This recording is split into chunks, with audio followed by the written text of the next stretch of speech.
ওয়ালিল্লাহিল হামদ। আল্লাহু আকবার, আল্লাহু আকবার, লা ইলাহা ইল্লাল্লাহ, আল্লাহু আকবার, আল্লাহু আকবার, ওয়ালিল্লাহিল হামদ। এই তাকবীর যে আমরা জিলহজ মাসের মধ্যে পাঠ করি, আমরা শুধু আইয়াম তাশরিকের যে দিনগুলো আছে নির্দিষ্ট ওই দিনগুলোতে পাঠ করি না, আমরা জিলহজ মাসের 1 তারিখ থেকে নিয়ে শুরু করে একেবারে জিলহজ মাসের 13 তারিখ পর্যন্ত আসর পর্যন্ত এই তাকবীর আমরা চলমান রাখবো। সব সময় আমাদের মুখের মধ্যে জবানের মধ্যে আমরা থাকবো এই তাকবীর। রাসূল সাল্লাল্লাহু আলাইহি ওয়াসাল্লাম এই দিনগুলোতে এই তাকবীরে তাশরিক বেশি বেশি পাঠ করতেন। উঠতে বসতে চলতে ফিরতে সব সময় পাঠ করতেন। সাহাবায়ে কেরামগণ এই তাকবীরে তাশরিক জিলহজ মাসের 1 তারিখ থেকে নিয়ে শুরু করে 13 তারিখ পর্যন্ত সর্বহালতে তারা এই তাকবীর বেশি বেশি পাঠ করতেন। সাহাবায়ে কেরামগণ হযরত আবু হুরায়রা রাদিয়াল্লাহু তাআলা আনহু, আব্দুল্লাহ ইবনে আব্বাস রাদিয়াল্লাহু তাআলা আনহু, আব্দুল্লাহ ইবনে ওমর রাদিয়াল্লাহু তাআলা আনহু সহ বিভিন্ন সাহাবায়ে কেরাম এই জিলহজ মাসের প্রথম দশকে বাজারে যাওয়া মারিয়ে দিতেন, বেশি বেশি বাজারে যেতেন, রাস্তাঘাটে চলাফেরা করতেন।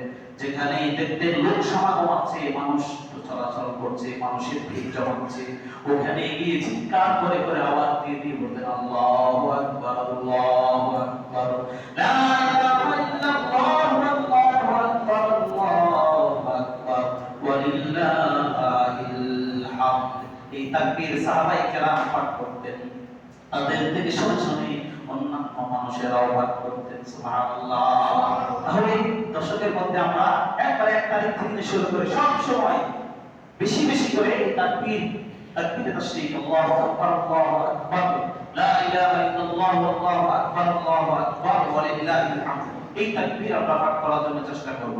এরপর 7 নাম্বার যে আমল জিলহজ মাসের প্রথম দশকের 7 নাম্বার করণীয় হচ্ছে জিলহজ মাসের 9 তারিখ ফজর থেকে নিয়ে 13 তারিখ আসর পর্যন্ত এই 23 ওয়াক্ত নামাজ ফরজ সালাতের পর একবার করে তাকবীরে তাশরিক আদায় করা, পাঠ করা ওয়াজিব।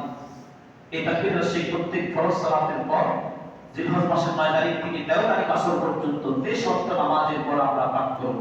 পুরুষ যারা আছে আমরা এই তাকবীরে তাশরিক আওয়াজ দিয়ে পাঠ করব, মহিলারা যারা আছে তারা নিম্ন আওয়াজে এই তাকবীরে তাশরিক পাঠ করার জন্য চেষ্টা করব।